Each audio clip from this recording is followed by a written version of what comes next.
Okay, so maybe we can just get a few questions from the audience, either on this or other things that were picked up in the initial presentations. So this side of the room seems to be more active. I'll come to this side of the room later. So 2 in the front row and 1 at the back. Just say who you are and brief points, please. Okay. Khalid Nadeem, South Asia Middle East Forum. What I'd like to hear from all the spokespeople here is, have you any ideas to energize the Middle East peace process? I mean, Donald Trump said he's going to energize it with his son-in-law, but is there a role for Britain? And can we see a situation where there's a little bit more aid going for the refugees in Lebanon? I mean, the situation there is quite bad. Just a few months ago, we held a forum on Lebanon in Parliament, including Stephen Gittins and Tom Brake, and it was quite sad the way, for instance, Palestinian refugees have been forgotten. Okay. And they've been forgotten in Lebanon and in Jordan. Okay, yep. Gideon Rabinovitz from Oxfam GB. Question for Andrew Mitchell, if I may. Thank you for mentioning your article, which was very interesting to read. In the last year alone, the OECD have agreed new changes to the aid rules, which were pushed largely by the UK along with others, which allow military activities which are contributing directly to humanitarian and developmental activities to count as ODA. And the idea of that is to draw a line between activities which are developmental and those that aren't. Aren't you worried that if we allow these new flexibilities, we could see military activity, which at the end of the day are very, very expensive, and it's hard to identify what is developmental and what is not, leading to diversion of lots of very significant levels of ODA away from developmental spend? Isn't that a significant risk with the types of proposals you're looking at? Thanks, Gideon. And there was one at the back, I think. Yep. Thanks. I'm Najathoy. Also to Andrew Mitchell. And touching on the themes of how aid is spent and waste, what are your thoughts on and isn't there a need to change the current model of DFID relying very heavily on for-profit private contractors to deliver aid, especially given, for example, the ASI scandal? They received under a Tory-led DFID over £500 million in the last 6 years, and we've seen their standards of reporting are less than high. Okay, great. Thanks. So, Andrew, just to wrap up this question of OECD rules, just maybe pick that one off since we've just been talking about it, about this flexibility issue. It might be mission creep away from, the intention of aid and international development. I am entirely with you on the importance of protecting the proper use of aid. But I think that if the development community says we're going to draw a line in the sand and say no change to the OECD rules, that would be a tragedy, because I think then the system could break.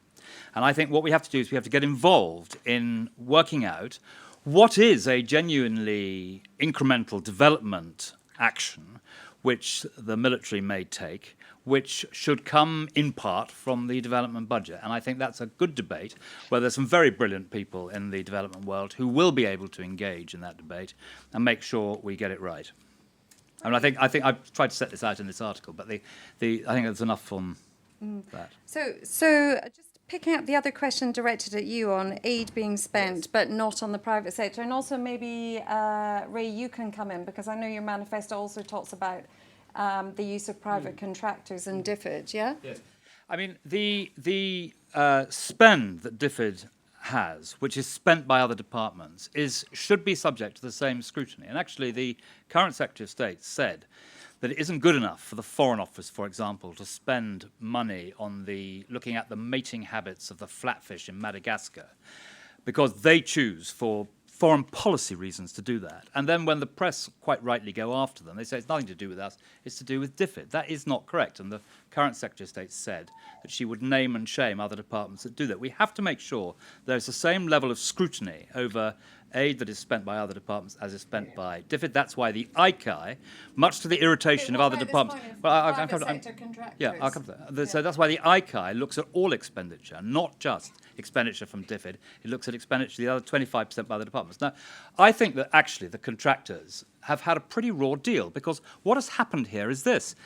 Secretaries of State come and they say, we have got to help South Sudan, the government of the South Sudan, to erect an anti-corruption mechanism which stops these fighters from disavowing the modern methods of governance.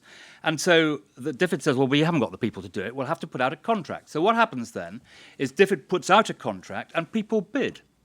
And ASI have bid for some of these contracts, and they've won them in competition. And I actually think that then, for government ministers to say, goodness me, the Daily Mail's got hold of this, they can swing, rather than saying, look, we let this contract, we must therefore justify it. And I'm not getting engaged in whether ASI did good stuff or not. That's for them to address. And there may well have been faults, and those faults should be rectified. But in the end, as a development community or as a government, if we go out to the private sector and we say, we have this requirement, this is the contract, this is the specification, bid against this, and if in competition they win it, so that the government has sought to ensure that there's proper value for money for taxpayers, then I don't think it's good enough just to leave these people to swing in the wind when the Daily Mail goes after them. So, Ray, what about if Labour comes to government? Would you allow private sector contractors to bid for contracts in DFID? Well, of course we would. But I think one of the biggest concerns that we've expressed, which is why the manifesto refers to this, is the capacity of the department, which has had, over many years, huge amount of expertise to actually maintain and monitor these contracts and to actually properly evaluate their impact. And I think Andrew is right. You know, the scrutiny from ICAI is absolutely vital across the board. But we are now in a situation where we've got external consultants monitoring private contractors. And that cannot be good for our development spend, ensuring that it is effective and directed. So this isn't about private sector bad, public sector good. This is about using the best resources and making sure that they're properly evaluated and monitored and delivered. Value for money has to be, with such, you know, controversy around this idea of how we're spending development, has to be absolutely in the forefront of our mind.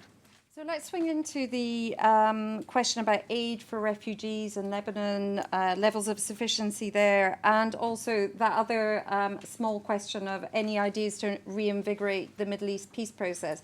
Patrick, do you want to just add some thoughts on those? Thanks. Yes, bring me in to solve peace in the Middle East. Thanks. Or you can pick up the previous points if there's things you want to say on those. I mean, you know, that has to be again multilateral, both sides coming to the table, a consensus-based, UN-led, two-state solution, and it is crucial in many ways to many of the other conflicts and crises across the region. I would agree with the points about support in Lebanon, particularly for people not in formal security camps. I actually had a constituent who runs a project supporting Palestinian refugees in the Lebanon, and that kind of support for grassroots organisations, particularly faith-based organisations, and the role of civil society in providing that kind of support on the ground is very important, not just through the multilateral agencies.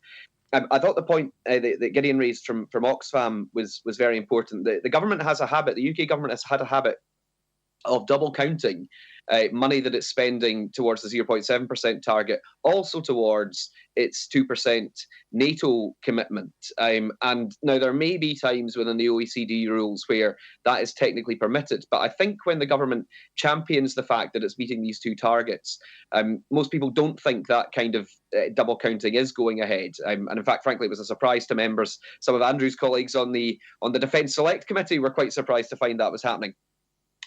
So I think that the less of that, you know, the better. Well, it was something I pursued quite a bit during the last Parliament, and likewise then spending by other government departments as well. I mean, it's the UK government's stated priority to increase the amount of ODA that is spent by other departments. So if that is going to continue, then it's absolutely right that there's full scrutiny both by Parliament and the ICAI and so on. Middle East peace process, refugees. I noticed that in your manifesto you have commitments to take in 50,000 Syrian refugees and unaccompanied children. Sure. I will come on to that, but can I just pick up on conflict resolution point that Andrew you were making?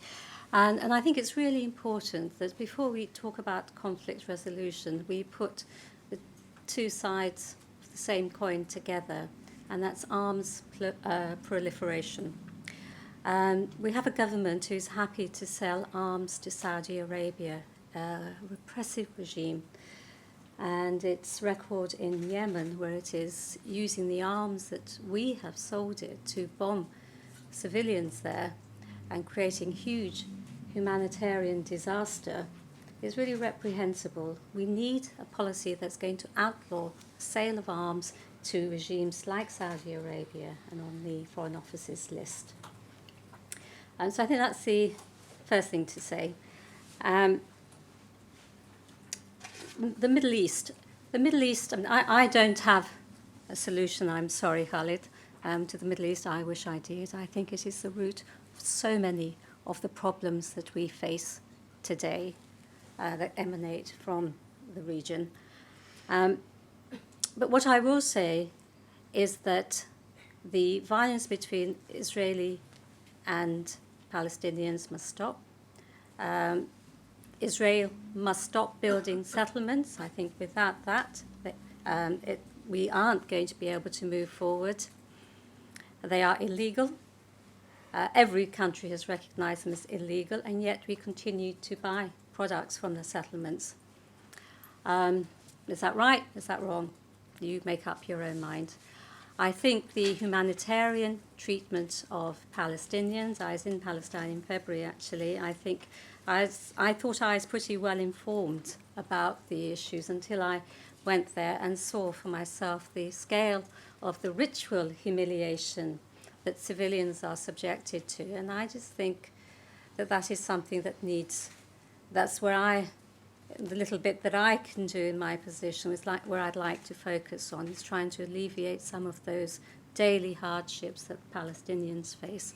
I'm sorry, I don't have another solution or anything further really that I think I personally can do. But a two-state solution is, I think, the way forward. We need both parties to get together. Okay, so we can have some more questions from the audience. Yeah, of course. I mean, obviously, I agree on the Middle East side. I particularly want to sort of refer to the fact of the support we're giving in Jordan and Lebanon, and actually the government can be, congratulated for their response in terms of the refugee crisis. But I do think that it's important we understand that that support that's now needed is much longer term. And if we don't give that support and maintain that support on an ongoing basis, it won't only be the refugees that will suffer, it will be countries like the Lebanon and Jordan that will be pulled down as well. So I think that's really important. And one final point, just picking up this whole point about the scrutiny, I am disappointed that the government have not done enough to bring the SDGs into the debate in Parliament about how we evaluate the effectiveness of aid.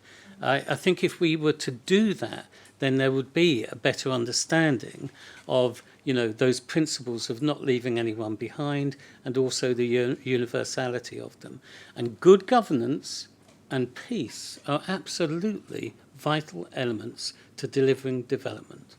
Andrew, do you want to quickly come back and then I'll take some more questions? Well, just a couple of points. On the Middle East peace process, her ladyship, I don't have a solution on that. But I do remember, when Ireland looked so intransigent that people used to quote Jerry Fitt, MP, who used to say, if you think you know the solution to the problem of Ireland, you're ill-informed. So, and I think, we must maintain an optimism that at some point this dreadful conflict, which, as one of my colleagues said, poisons the whole well of international opinion in the Middle East, at some point progress will be made. And I think in all our different ways. We have to try and bring forward that date. On the point was made about Lebanon, Britain has been quite good about funding refugees in Lebanon. Of course, in Lebanon, they're not in camps; they're with the community, and Britain has provided more support for Syrian refugees in Syria and in Lebanon and Jordan particularly, but also in Iraq and Turkey, than the whole of the rest of the EU put together. And my frustrations with it, I suppose, are that we don't do more, for example, to educate all the children, because the one thing about living in a refugee camp, ghastly though everyone here will know it is you have got a captive audience of children, and you can make sure they have an education, you can do training for young people, and you can do more to stimulate them earning in the surrounding economy. And supporting Jordan, I think, is incredibly important. This country that is, I think, the third poorest country in terms of water provision, and yet today 1 in 4 people in Jordan is a Syrian refugee. Helping these countries is hugely the right thing to do, but it's hugely in our national interest. Okay, so some more questions. We've got one there, and one here, by one. Yeah. Hi, I'm Molly Anders, the UK correspondent for DevX. Today, I think we've got the news now that President Trump is likely to pull out of the climate deal, the Paris Climate Agreement. Can you talk about what your parties would or could do to compensate for that loss in terms of energy production and making up for that, please? Dirk de Velde from the ODI. I want to talk about the importance of trade for development, and giving aid is one thing the UK can do to help countries to trade.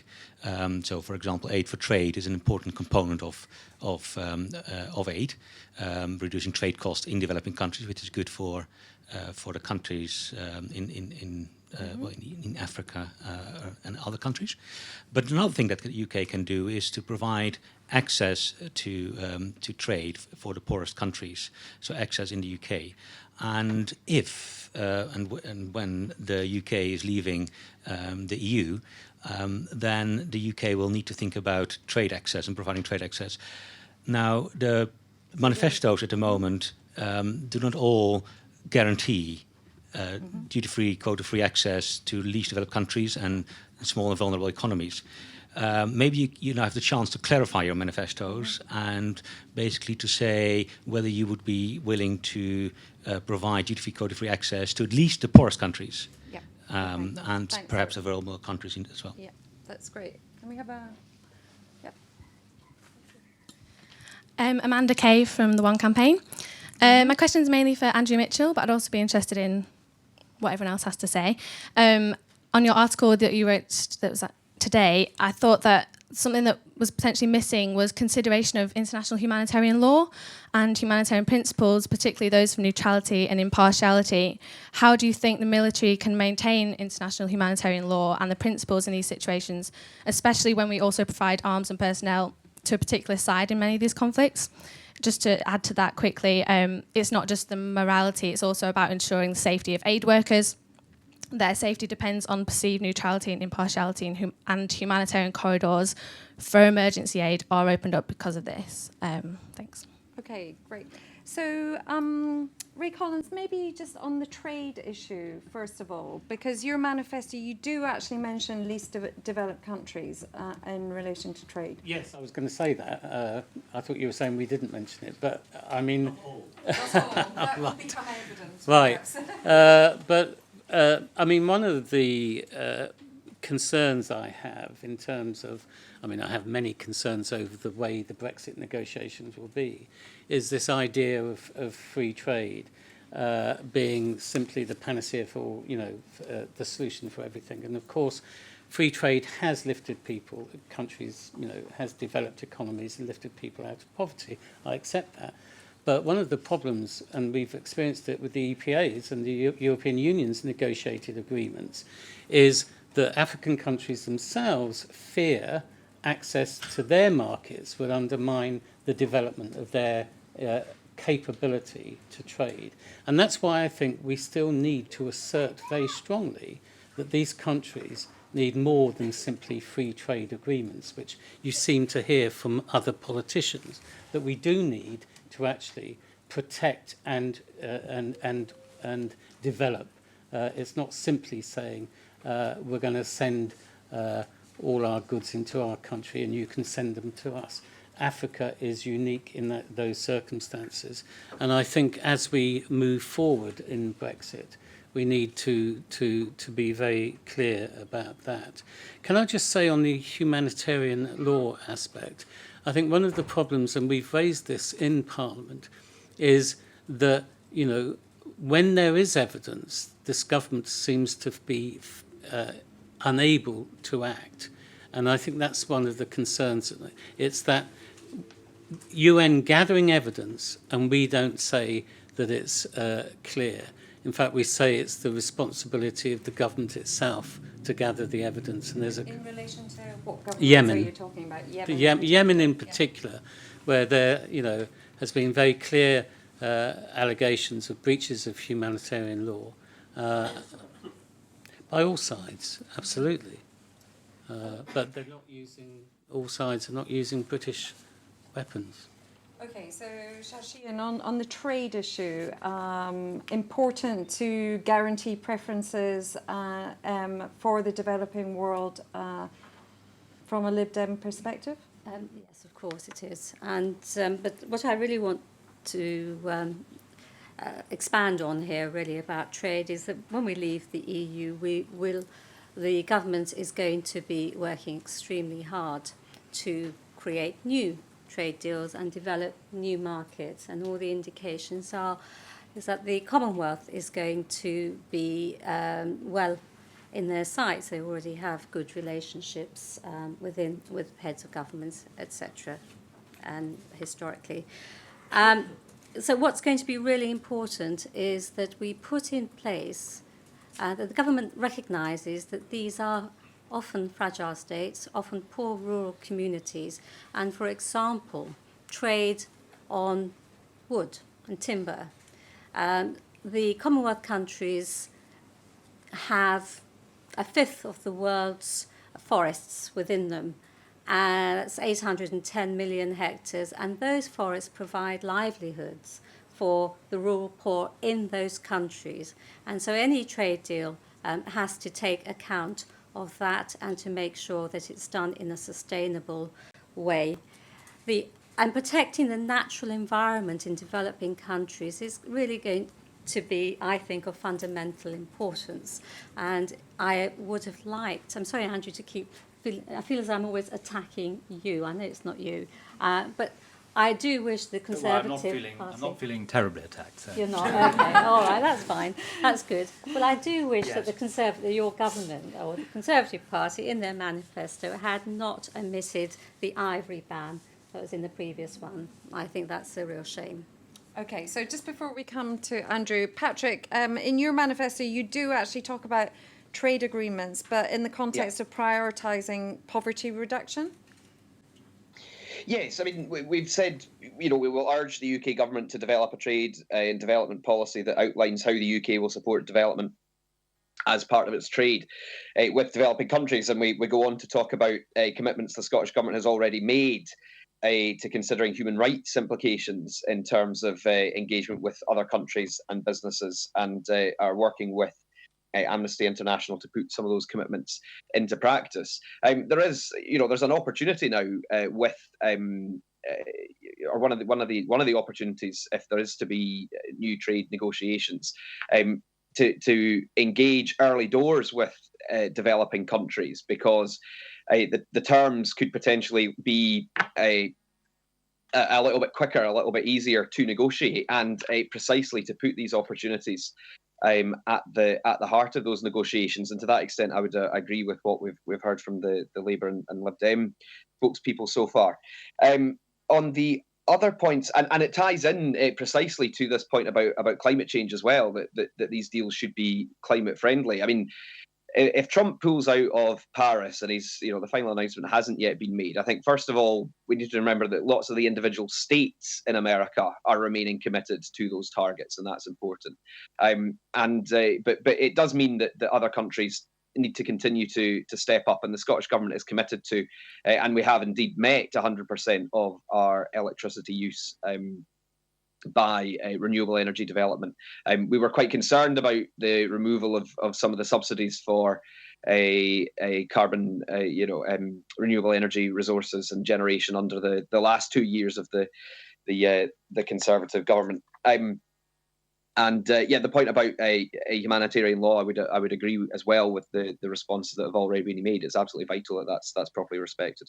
So I do want us to go back into the climate change issue, because that's a big one. But just on the trade issue at the moment, Andrew, I mean, a lot in the manifesto actually about trade and global trade and new partners, reinvigorating relationships with the Commonwealth and so on, but not much in the way of promising that the same kind of guarantees as exist now will continue in a post-Brexit world. Well, I think that there are huge opportunities now on trade. And one of the things that I think my party has been successful in weaving into the debate is that the private sector is not the enemy of development, it's the engine of development. You know, how do the poorest people in the world lift themselves out of poverty? Same as in any country, by being economically active, by having a job. And actually, you know, earlier on mention was made of CDC. CDC is now responsible for the employment in decent conditions of millions of people in the poor world. And tax is being paid from investments which CDC make into their treasuries. Whether it's always spent well is another matter, but the point is it's generating income to pay for public services. So I think the trade and private sector debate has changed a lot. Now, I agree with what Patrick was saying about this, and actually we set up a fund, not very well known, though people in this room will know about it, which was designed specifically to help poor countries negotiate decent trade agreements. And the reason we set it up was because I went with someone from Christian Aid, actually, to Geneva to try and get my head around how the WTA worked.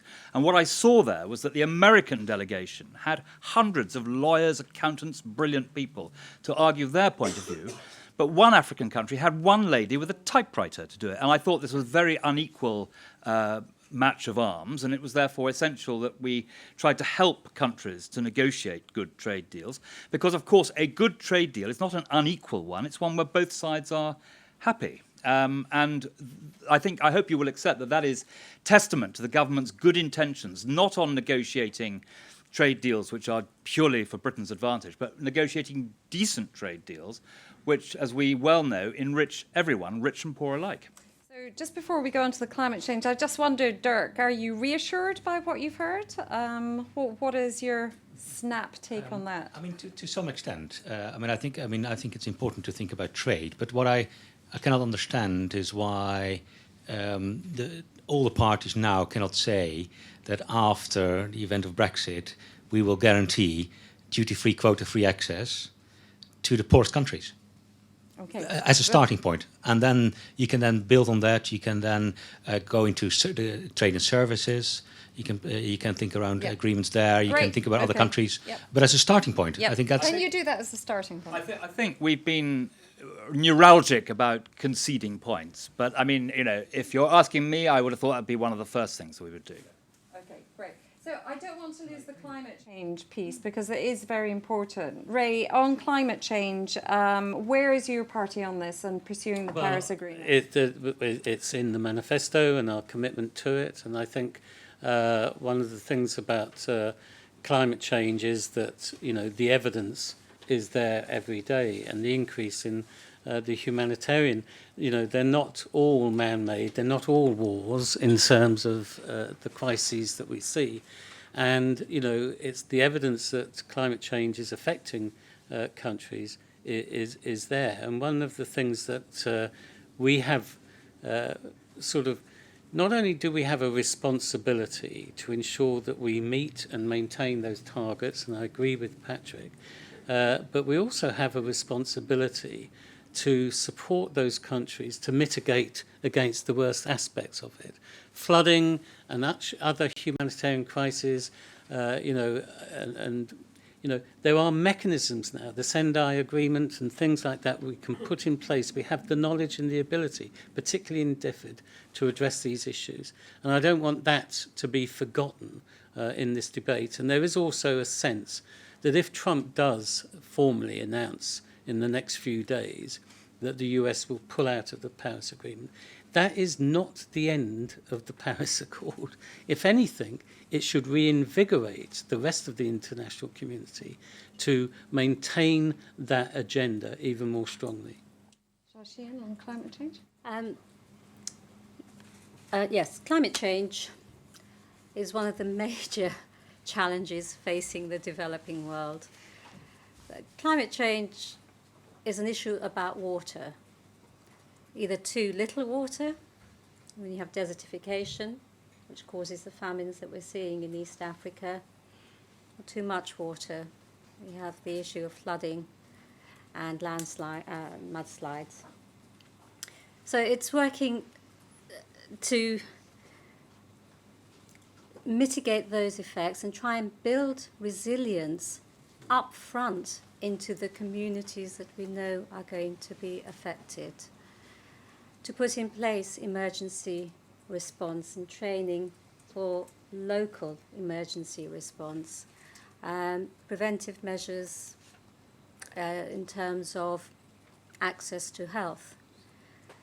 When you're faced with drought, we need storage facilities. People know, the people in the region often know what's happening to their climate and how long they have, and they will know that they need to put food away, but they don't have the facilities in which to store the food.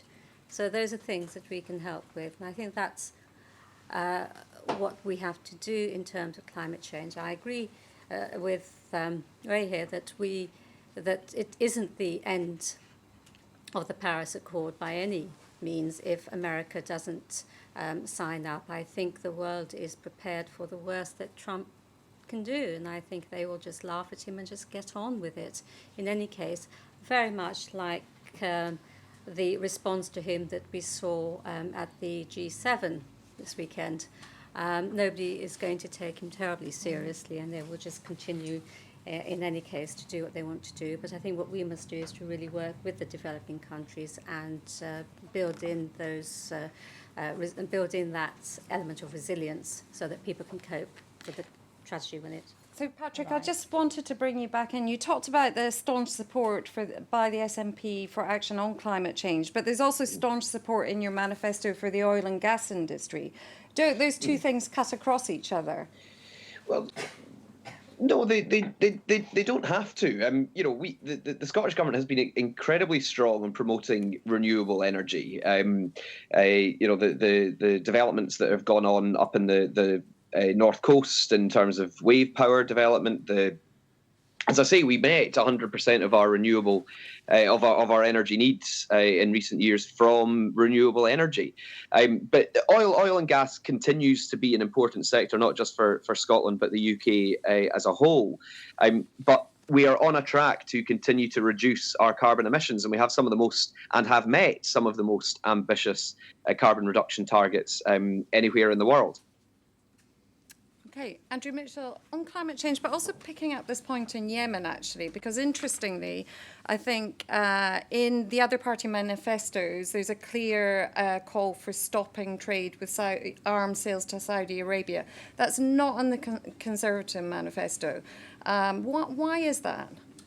Well, let me come back to that from the climate change point. I mean, on climate change, I think there's a pretty broad consensus. I mean, I would say two things. Firstly, it will be a very retrograde step if President Trump does decide to disavow the Paris Agreement. There are other members of the Trump family who think he shouldn't. We must hope that their advice prevails. And it's noteworthy that China is making enormous progress in this area, and China is really driving the climate change agenda. And the only other thing I would say on climate change is that Britain has really led on a lot of these things. You know, we have put billions of pounds of taxpayers' money into tackling, mitigating climate change. But we don't explain it. And the reason we don't explain it is because we're terrified the Daily Mail will find out how much we're spending on this of taxpayers' money. But the truth is, it is going to transform the lives of children and grandchildren all around the world because of British leadership in this area of climate change. Now, on the very good question from the lady from One, of which I am an ambassador, I hasten to add, with David Miliband. So I hope my article hasn't offended you too much. I would put absolutely at the top of everything a respect for international humanitarian law. And I have called repeatedly and in quite strong terms for the international humanitarian actors to be respected and given unfettered access in Syria, where Russia has ridden roughshod over the international laws, has done to the UN what the Germans and the Italians did to the League of Nations in the 1930s. This is terribly dangerous. So the primacy of international humanitarian law, of international law generally, I think is very important. And in the last election, I made clear in my own manifesto to my constituents that I would never vote to withdraw from the European Convention on Human Rights, which at one point appeared to be the policy of my own party, because international humanitarian law is absolutely vital for everything that we want to do, and we need to boost it. Now, on Yemen, I am, I think, the only European politician who's been into the Yemen in the last 3 years, and I can assure you I shall not be going back while things continue as they are at the moment. Yemen is an absolute disgrace because there's going to be a famine in Yemen, and we are, I'm afraid, complicit as a country in the blockade of that country. Yemen is blockaded by air, land and sea by the Saudi coalition, and we are loosely part of that coalition. On the weaponry, it is true, in very different circumstances, that Britain in 1986 sold cluster weapons, cluster munitions to the Saudis. We have now obtained agreement from the Saudis. They will not use those weapons. They should not be used. They were never invented for the purpose for which they have been used in attacking civilians. And I profoundly hope that those munitions will not be used again. I am not in favour of an arms. It's not an easy position. I am not in favour of Britain unilaterally imposing an arms embargo on Saudi. Why? Firstly, because Saudi will get the weapons anyway. We have to make sure that there's peace between the Yemenis and the Saudis, and Britain is in a unique position to help negotiate that peace. So I don't think calling for Britain to have an arms embargo at this point would be particularly helpful. And secondly, I don't think it's very attractive for British politicians to try and suck up to the media by waiving their moral consciences at the expense of thousands of jobs in the north of England. I think the important thing is to lay down very strict rules and laws for the export of weapons, and Britain has one of the tightest regimes in the world. Okay, so we're just in the last 10 minutes or so of the debate. So I want to pick up two questions online. First of all, one from Alyssa at a Youth Stop AIDS, who would like to know how the political parties are prioritising HIV, which is the biggest killer of women of a reproductive age and the second biggest killer of adolescents. And the second one from our ODI researcher, David Booth, who's actually got a question which a couple of you mentioned in your initial opening statements. How can we have a more vigorous defence of the aid programme in the face of sceptical public and, to quote David, a scurrilous press? Will the parties liberate DFID from the ban imposed on it a few years ago of doing development education? So one on HIV prioritisation and one on how to educate or have a more robust defence of aid in the public space. Ray Collins, do you want to pick up on those? Well, I think all of us, all the political parties are one. I mean, I was very pleased with the government's commitment to the replenishment of the Global Fund. And I think that is going to be an important part of the battle against AIDS and HIV. I think, it's too often it's a tale of two worlds here. And we're not actually sort of communicating just how devastating HIV and AIDS still remains in terms of world health. And of course, it's not just impacting on, the individuals and their health, it's impacting on the development of economies, the way that it's affecting. And of course, there's also issues of cross multiple infection, which HIV can contribute to early deaths from TB, and we need to focus on public defence of aid? Well, I think that's what I was hoping to sort of put in my opening remarks. our joint commitment to the 0.7 shouldn't silence the debate. It should be the opposite. We should be strong advocates of it, not only in terms of its impact globally, but also its impact with us as a nation. And I think we do need to keep going out and making the case. Sadly, we're not seeing enough of that, and we do need to do more. I think our manifesto has made clear, because for me, I mean, I want the debate to be about ensuring sustainability and ensuring that, you know, aid is not simply about handouts. It's about how we empower and enrich the world we live in. Okay, Patrick Brady, your take on that? Yeah, no, I would pretty much agree with all of that. I welcome likewise the investment into the Global Fund in terms of tackling AIDS and indeed other preventable diseases. There has been huge progress made, but we have to make sure that the momentum continues and that it's not allowed to backslide. So I think it's important, though, that we make sure that it goes. Some of that goes back to the use of 0.7%. That research and development needs to take place all around the world, but the more that can take place in, with the active engagement of developing countries and places where these diseases are more prevalent, then the better. I think I absolutely agree with what my Labour colleague was saying in terms of development education. The Scottish Government's International Development Fund, which incidentally the UK government likes to count towards the 0.7% target, includes support for the development education centres in Scotland, and that is a hugely valuable investment, and it would be great to see more of that. And I think that is quite a legitimate use if we're wanting to look at uses of 0.7%. Mention was made earlier on of the 0.7% bill. Now, one of the reasons that got through Parliament in 2015 was because tens of thousands of constituents up and down the country, in response to the NGO campaigns, lobbied their MPs to turn up to the private members' bill sittings to get that bill through.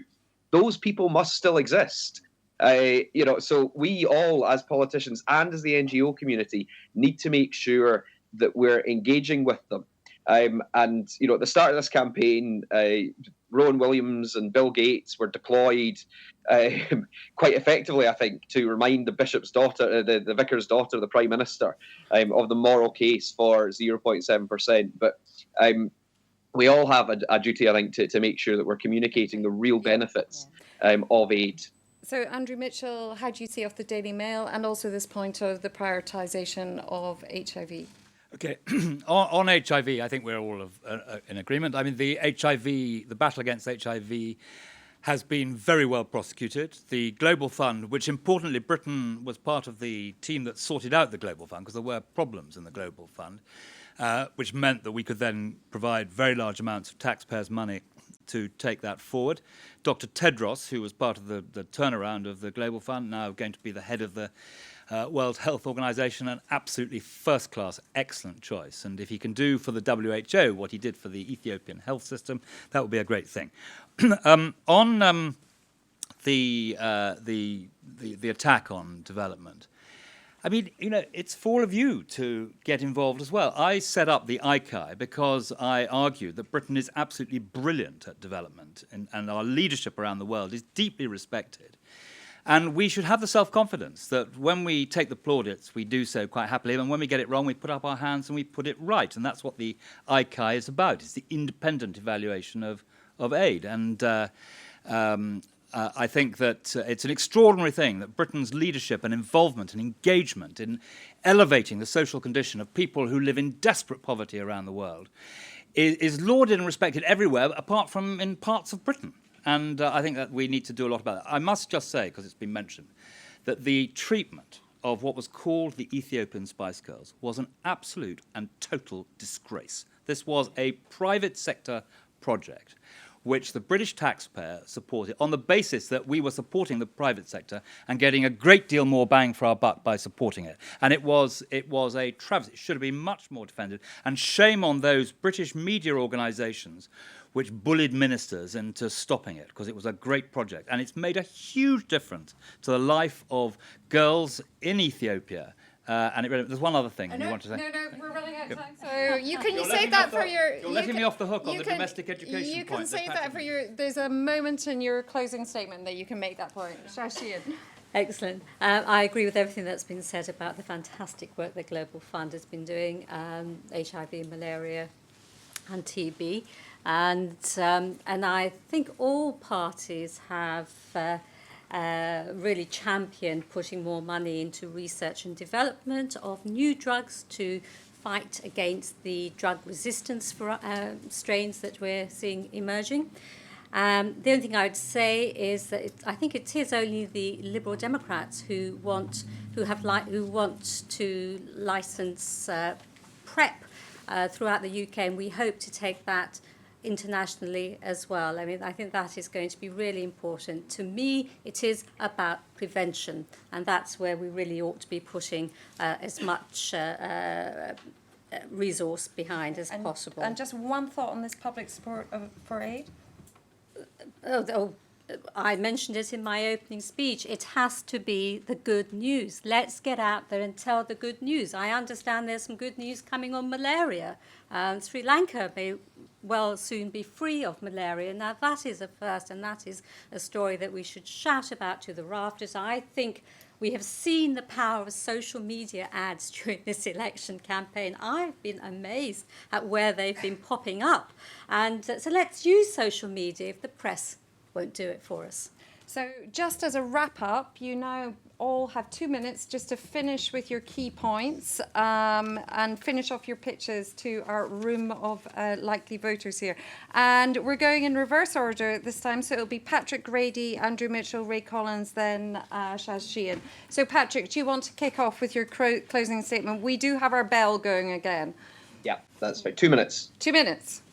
Okay, so actually the SNP government has made PrEP available in Scotland, and our manifesto commits to calling for that to be rolled out across the UK. I think there has been a fair amount of consensus among the panel tonight, and I hope, and there broadly is on international development issues, and I really sincerely hope that can continue into the next Parliament. There was a bit of a wobble from the Conservatives at the start of this campaign when the general election was called, and it was pressure from the NGOs, from the other political parties, and from some high-profile spokespeople that seemed to make sure the Prime Minister came out in favour of the 0.7% commitment. And if we see the polls narrowing and perhaps the landslide that Theresa May hoped for isn't going to quite materialise, then it will be up to MPs like Andrew to make sure that that pressure is kept on a cross-party basis. It was mentioned earlier on, and I remember one of the first campaigns I was involved with when I worked in the NGO sector was Make Poverty History. And what we said then was, is still true now, that we are the generation that has the knowledge and the resources to meet the global goals and to end world poverty in our lifetime. What is lacking remains the political will. And in the context of Brexit, it is even more important that the UK shows it is a global leader on these issues. If there's a risk of being seen to be withdrawing from a global union like the EU, then being a global leader on development issues is even more important, that we don't forget our commitment to the poor. And sometimes there's a talk of national interest. Yeah. I don't see how helping poor people build more sustainable and secure futures for themselves and their families can be in anything other than the national interest. And that's what the SNP will continue to fight for in the next Parliament. Andrew, your 2 minutes. Well, first of all, let me reassure Patrick that there was no wobble by the vicar's daughter, as I think he called the Prime Minister. It was the first thing she announced in this election. The first Conservative commitment was to the 0.7. I'm very proud that she did that. We do face huge challenges on international development. I think that it is a terrible thing that today we face 4 famines in the 21st century. The idea that children can die from starvation, absolutely appalling. So we do face these very major challenges, but we have also made tremendous progress. We've been talking about HIV/AIDS and other areas. We have made tremendous progress, and we must go on doing so. And I pay tribute to both ODI and Bond, who've hosted tonight, both of whom, I think, when I was Secretary of State, got larger accountable grants to take forward the research which they do, which is very important as we bear down on all these problems. I'll end with just 2 points. The first is that we must remember that it is conflict, above all, which condemns people to these dreadful conditions, and tackling conflict, stopping it starting, once it's over, reconciling people and ending it is incredibly important. And finally, on a note where I shall lose a great deal of support in this room if I had it when it started, which is on the domestic education, which Patrick wants us to fund. I'm opposed to that. Indeed, I stopped all of it that I could do when I was Secretary of State, because the development budget is meant to be spent on educating the poorest people in the world and not on education in Scotland or in Britain. So I do not think it's a good use of development spending. So on that point, Patrick, I'm afraid I must disagree. Okay, Raycon. Well, I just want to end on a couple of points. I mean, I think global tax agreement is actually a key priority, because if we're to end a dependency, we need to ensure that we have a global fair taxation system. Because in this country, people got really angry when they read that Starbucks paid no tax, yet was earning billions of pounds. Yet that happens every day in many countries in Africa. And we need to get that anger focused there. And that's why I think a fair taxation system. And I want to also end on about how we empower civil society, because we know civil society is an important ingredient of democracy. It isn't just about electing a president once every 4 years. It is about the checks and balances in the system and how we ensure sustainability. We will never change the position of women globally unless we actually empower and support women's organisations. And that's what I want to do. And I want to finish quickly on trade unions, because support for trade unions in development work is actually quite critical in changing attitudes in Africa. So we might support trade unions in this country, but if they're working in a global context, which actually they've done a lot in places like Bangladesh in changing working conditions there. Okay, I want to pick up on the role that women play in development.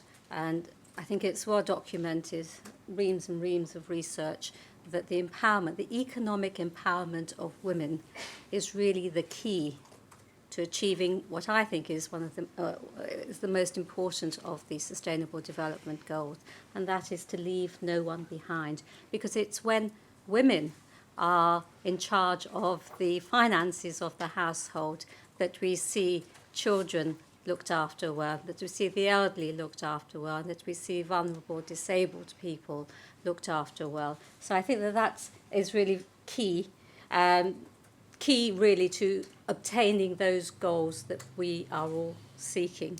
And that's why I was so angry about the way the Yenya project was treated.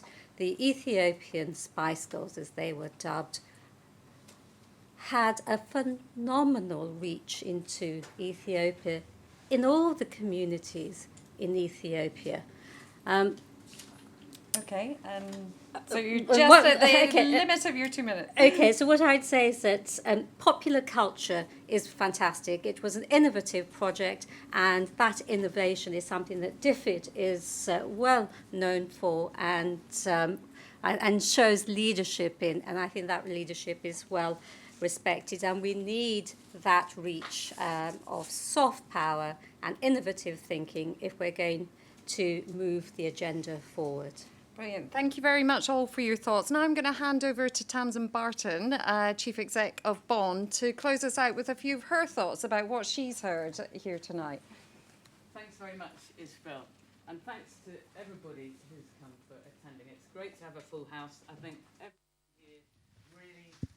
everybody here really cares about development, and I think it's been enormously refreshing to have a discussion in the election context, which is all about development. I have to say, in my local hustings, it didn't come up a great deal. In fact, there was only a reference to it by one party, a party with no representation in Parliament, and the only thing that it said was aid spending should be cut. So I'm very glad it's been a very different sort of evening. And what was actually very striking is indeed the high level of consensus that there is across the parties represented here. In particular, as you've heard, there has been a consensus, there is now consensus on the 0.7% of GNI. We heard a little bit more about that. But The really key thing I think we would all say at this point is, how will that money be spent?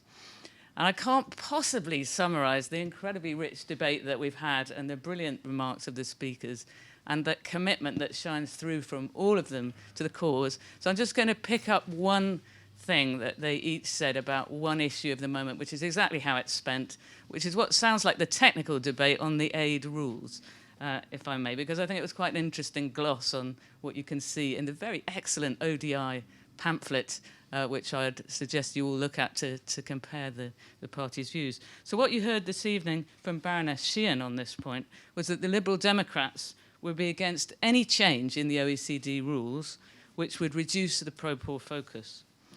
What you heard from Lord Collins was that Labour would be worried about changing the rules, but he did say that there may be a case for tweaking them. Patrick Grady said that only multilateral change would be acceptable to the SNP. And Andrew Mitchell said that it was important to protect the proper use of aid, that he warned that if the development community were to reject any change, there was a potential for the system to break. And he also said that he thought unilateral change was unlikely. So I think that's quite an interesting set of takeaways on just the point of how aid is spent. So that's my attempt at summary. Now I move on to my real job, which is to finish the thanks, apart from to you, the audience. I need to thank ODI and, of course, its wonderful new CEO, to return the compliments, Alex Tier, for hosting. And I need to thank Ishbel for her excellent emceeing of proceedings and keeping everybody to time. But most of all, perhaps, for the hardest work, I need to thank Joe, Hannah, and Ali. I think you've done a lot of work in preparation for this. So thank you very much to you. Last but not least, I need to thank the speakers who've given up election time. Some of you perhaps with a more immediate interest in your seats, but nevertheless you're all giving up your time, which could be spent on broader election issues. Whichever party is elected to government, of course, Bond and its members and associate members like ODI, I'm sure that we will be continuing to work to ensure that the focus in its development policy and action will be firmly on reducing poverty and inequality and achieving the Sustainable Development Goals. So thank you all very much.